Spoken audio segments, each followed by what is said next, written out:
ఇంటి కోసం ప్లాన్ వేసుకుంటాం, కారు కోసం ప్లాన్ వేసుకుంటాం, చివరికి సోఫా కొనాలన్నా బోలెడన్ని నమూనాలు పరిశీలిస్తాం. బడ్జెట్, సదుపాయాలు, అవసరాలు వంటివన్నీ చూసుకొని చర్చించుకొని తెలిసిన వారిని కనుక్కొని మరీ నిర్ణయం తీసుకుంటాం. మరి మన జీవితంలో అపూర్వమైన అతి మధురమైన ఘట్టం గర్భధారణ గురించి ఇంకెంత శ్రద్ధ చూపాలి, ఎంత ముందుగా సన్నద్ధం కావాలి? గర్భధారణ ఆషామాషీ వ్యవహారం కాదు. భార్యాభర్తల శారీరక, మానసిక పరిపక్వత, జీవనశైలి వంటి పలు అంశాలు దీనిపై గణనీయమైన ప్రభావం చూపుతాయి. కాబట్టి పండంటి పాపాయి సంపూర్ణ ఆరోగ్యంతో నట్టింట్లో గంతులేయాలంటే గర్భధారణకు ముందు నుంచే తగు జాగ్రత్తలు తీసుకోవడం, పూర్తి స్థాయిలో సన్నద్ధం కావడం చాలా అవసరం. పండంటి బిడ్డ కోసం పక్కా ప్రణాళిక ఎలా ఉండాలో ఇప్పుడు తెలుసుకుందాం.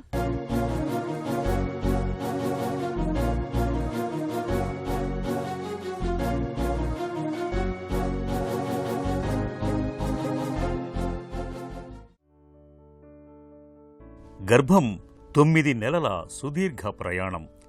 అమ్మ కడుపులో చిన్న నలుసుగా మొదలయ్యే పయనం దినదిన ప్రవర్ధమానంగా ఇంతింతై వటుడింతై అన్నట్టు పండంటి బిడ్డగా పురుడు పోసుకునేదాకా ప్రతి మజిలీ కూడా కాబోయే అమ్మకు, ఆ కుటుంబానికి అంతులేని సంతోషాన్ని, అబ్బురాన్ని కలుగజేస్తుంది. చెప్పుకోవటానికి ఇదేదో సాధారణ విషయంలా అనిపిస్తుంది, కానీ నిజానికి మాతృగర్భంలో జరిగే ప్రతి సృష్టి లాంటి ఈ సంక్లిష్ట ప్రక్రియలో తల్లి బిడ్డలిద్దరికీ రకరకాల అవరోధాలు ఎదురయ్యే ప్రమాదాలు లేకపోలేదు.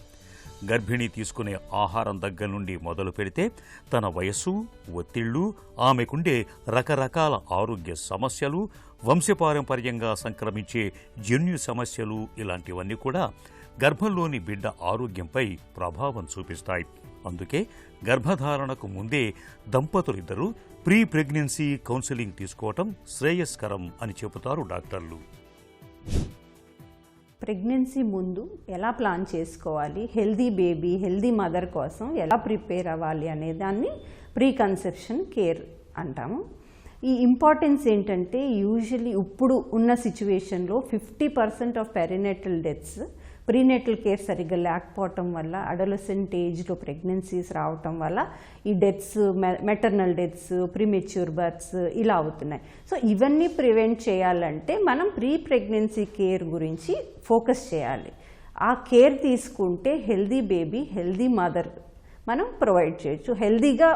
ఫ్యామిలీ హెల్దీగా ఉండాలి అంటే ఫస్ట్ ప్రీ కన్సెప్షన్ కేర్ చాలా important. Pre conception care usually adult age నుంచి స్టార్ట్ చేయాల్సి ఉంటుంది. మనం అంటే మెచ్యూర్ అయిన తర్వాత నుంచి మెనోపాజ్ వచ్చేలోపు ఈ ఏజ్ గ్రూప్లో మన హెల్త్ కేర్ తీసుకుంటే అప్పటి నుంచి స్టార్ట్ చేస్తే కానీ మనకి ప్రెగ్నెన్సీలో సేఫ్గా ఉండము.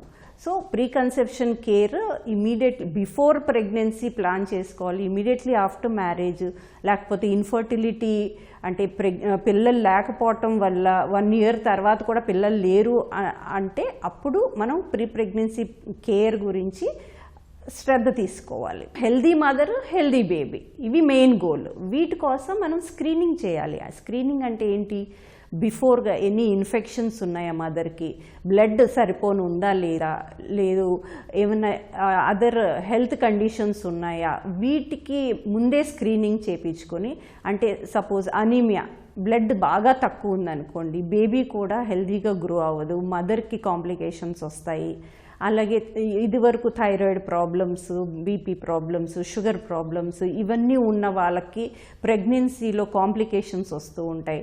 సో ఇవన్నీ ప్రివెంట్ చేయటానికి, మన హెల్దీ మదర్ ఉండటానికి, హెల్దీ బేబీ రావటానికి మనం ముందే ప్రెగ్నెన్సీకి ముందే ఇవన్నీ టెస్టులు చేయించుకొని అన్ని నార్మల్గా ఉండేలాగా చూసుకొని అప్పుడు ప్రెగ్నెన్సీ ప్లాన్ చేసుకోవాలి. ఇటీవల కాలంలో అధిక బరువు, షుగర్, హై బీపీ, కొలెస్ట్రాల్ లాంటి సమస్యలు చాలా చాలా సర్వసాధారణంగా కనిపిస్తున్నాయి. అచ్చంగా ఈ జీవనశైలి సమస్యలే గర్భిణీల పాలిట, గర్భంలో పెరుగుతున్న పసిబిడ్డల పాలిట కూడా ప్రతిబంధకాలుగా పరిణమిస్తూ ఉంటాయి. కొందరు గర్భం దాల్చక ముందు నుండే ఫిట్స్ కోసమనో, థైరాయిడ్ సమస్యల కోసమనో, ఇంకా రకరకాల ఆరోగ్య సమస్యలకు దీర్ఘకాలికంగా మందులు వాడుతూ ఉంటారు. ఇలాంటి మందులు కూడా బిడ్డ ఆరోగ్యంపై ప్రతికూల ప్రభావం చూపేవే. ఈ విషయంలో కూడా ప్రీ ప్రెగ్నెన్సీ కౌన్సెలింగ్ అవసరం. ఇప్పుడు కనీసం 30 ఏళ్లు పైబడితే కానీ పెళ్లి ప్రస్తావన తీసుకురాని అబ్బాయిలు అమ్మాయిలు ఎక్కువ అవుతున్నారు. నాణ్యానికి 2 పార్శ్వాలు ఉన్నట్టే ఈ ఆలస్యపు వివాహాల విషయంలో కూడా మంచి చెడు 2 ఉంటాయి. ప్రతికూల విషయాల్ని ప్రస్తావిస్తే స్త్రీ పురుషులిద్దరిలోనూ సంతాన సాఫల్యత అవకాశాలు తగ్గుతాయి, గర్భం నిలిచే అవకాశాలు తగ్గుతాయి, కాన్పులు కష్టంగా పరిణమిస్తాయి, బిడ్డలో రకరకాల అవకరాలు రావటం పెరుగుతాయి. అలాగే భార్యాభర్తల్లో ఎవరికైనా మానసిక సమస్యలేమైనా ఉంటే ముందే ప్రీ ప్రెగ్నెన్సీ కౌన్సెలింగ్ తీసుకోవటం మంచిది. So folic acid pre conception 3 months before conception 400 micrograms folic acid మనకి రిక్వైర్మెంట్ ఉంటుంది. So 400 micrograms folic acid every day తీసుకోవాల్సి ఉంటుంది. అలాగే వైటమిన్ డి డెఫిషియన్సీ ఉన్న వాళ్ళు ఎవ్రీ వీక్ 6000 యూనిట్స్ తీసుకోవాల్సి ఉంటుంది. అలా 8 weeks వరకు. B12 డెఫిషియన్సీ ఉన్న వాళ్ళు కూడా బిఫోర్ ప్రెగ్నెన్సీ అవి కరెక్ట్ చేసుకోవాల్సి ఉంటుంది. అలాగే థైరాయిడ్, హైపర్ థైరాయిడ్ ఉంటే డ్రగ్స్ చేంజ్ చేయాల్సి ఉంటుంది ప్రీ ప్రెగ్నెన్సీ ప్లాన్ చేసే ముందు. హైపోథైరాయిడ్ ఉంటే వాళ్ళు TSH లెవెల్స్ 2.5 అలా మెయింటైన్ చేయాల్సి ఉంటుంది. అలాగే ప్రెగ్నెన్సీ టైంలో కూడా 3 వ్యాక్సినేషన్ ఇప్పుడు WHO కంపల్సరీ చేసింది. ఒక టెటనస్ వ్యాక్సిన్ 12 to 14 weeks అప్పుడు తీసుకోవాల్సి ఉంటుంది. అలాగే 20 to 22 weeks అప్పుడు ఇన్ఫ్లుయెన్జా వ్యాక్సిన్, అంటే నిమ్ము ఇలాంటి ప్రివెంట్ చేయటానికి ఇన్ఫ్లుయెన్జా వ్యాక్సిన్ తీసుకోవాలి. అలాగే టీడాప్ అనేది 28 to 30 weeks అప్పుడు మదర్ తీసుకుంటే బేబీకి ఇమ్యూనిటీ ఉంటుంది. ఫస్ట్ ఈ రికరెంట్ ప్రెగ్నెన్సీ లాస్ ఎందువల్ల అవుతుంది చూసుకోవాలి. మెయిన్ ఇంపార్టెంట్ ఏంటంటే అనాటమికల్, అంటే యూట్రస్లో ఏమైనా ప్రాబ్లమా లైక్ సెప్టమ్, పాలిప్స్ ఇలాంటివి ఉంటే అవి ముందే కరెక్ట్ చేసుకోవాలి. అలాగే జెనెటిక్ ప్రాబ్లమ్స్ ఏమైనా ఉన్నాయా, ఫ్యామిలీలో జెనెటిక్ హిస్టరీలో సపోజ్ మార్ఫన్ సిండ్రోము ఇలాంటివి, క్రోమోజోమల్ అబ్నార్మాలిటీస్ ఏమైనా ఉన్నాయా అనేది టెస్ట్ చేయించుకోవాలి. సో కొన్ని డిజీజెస్ అయితే కరెక్ట్ చేసుకోవచ్చు, కొన్ని కరెక్ట్ చేసుకోలేము. సో ఏవైతే కరెక్ట్ చేసుకోగలమో అవి ప్రీ ప్రెగ్నెన్సీలోనే కరెక్ట్ చేసుకుంటే ప్రెగ్నెన్సీ నిలబడే అవకాశాలు ఉంటాయి.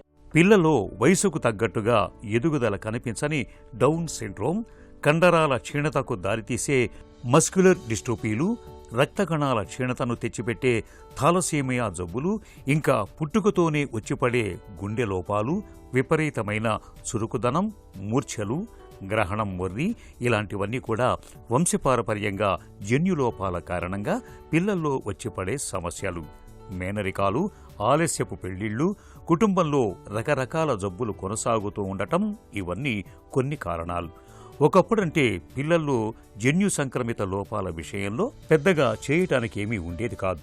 కానీ నేడు తల్లి గర్భంలో ఉండే బిడ్డ ఆరోగ్యాన్ని కూలంకషంగా తెలిపే అనేక రకాల పరీక్షలు అందుబాటులోకి వచ్చాయి. కాబట్టి ప్రీ ప్రెగ్నెన్సీ కౌన్సెలింగ్ ద్వారా జన్యుపరమైన లోపాల్ని ముందే పసిగట్టి తగిన చికిత్స తీసుకోవటం అవసరం.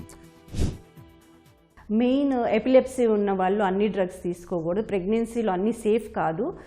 చాలా వరకు బేబీకి అబ్నార్మాలిటీస్ ప్రొడ్యూస్ చేస్తాయి. కాబట్టి ఎపిలెప్సీ ఉన్నవాళ్ళు, హైపర్ టెన్షన్ ఉన్నవాళ్ళు, డయాబెటీస్ ఉన్నవాళ్ళు ఈ డ్రగ్స్ మార్పించుకోవాల్సి ఉంటుంది. సో డాక్టర్ని కన్సల్ట్ అయ్యి ప్రీ ప్రెగ్నెన్సీలో ఇవి డ్రగ్స్ మార్పించుకొని డయాబెటీస్లో HbA1c బిలో 7 మెయింటైన్ చేసుకోవటం, బ్లడ్ ప్రెషర్ కూడా నియర్ నార్మల్ ఉండేలాగా చూసుకోవటం.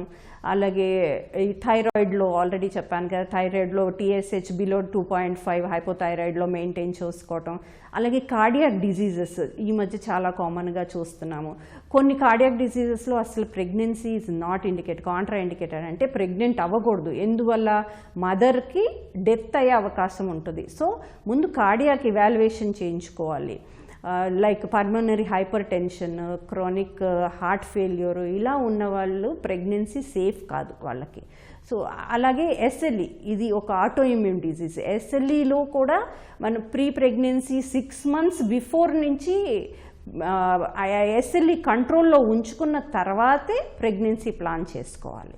సో ఇలా క్రానిక్ డిజీజెస్ ఉన్న వాళ్ళు కంపల్సరీగా ప్రీ ప్రెగ్నెన్సీలో అన్ని చెకప్ చేయించుకొని నియర్ నార్మల్ వచ్చేలాగా, ప్రెగ్నెన్సీలో సేఫ్గా ఉండేలాగా ప్లాన్ చేసుకున్న తర్వాతే ప్రెగ్నెన్సీ ప్లాన్ చేస్తే బెటర్గా ఉంటుంది. గర్భధారణ, కాన్పు రెండూ సాఫీగా జరిగిపోయి పండంటి బిడ్డ ముంగిట్లోకి వస్తే తల్లిదండ్రులకే కాదు ఇంటిలిపాదికి నిజమైన పండుగే. అయితే అన్నిసార్లు గర్భం సమయంలో తల్లి బిడ్డల ఆరోగ్యం సవ్యంగా ఉండకపోవచ్చు. అందుకే ప్రీ ప్రెగ్నెన్సీ కౌన్సెలింగ్ ద్వారా గర్భధారణకు ముందే దంపతులిద్దరూ గర్భం, కాన్పు తాలూకు సమగ్ర సమాచారాన్ని తెలుసుకుని ముందుకెళ్లటం ద్వారా తల్లి బిడ్డల గర్భం తాలూకు అన్ని మజిలీలను సులువుగా దాటుకొని పండంటి బిడ్డను, అమ్మదనంలో కమ్మదనాన్ని పొందవచ్చు.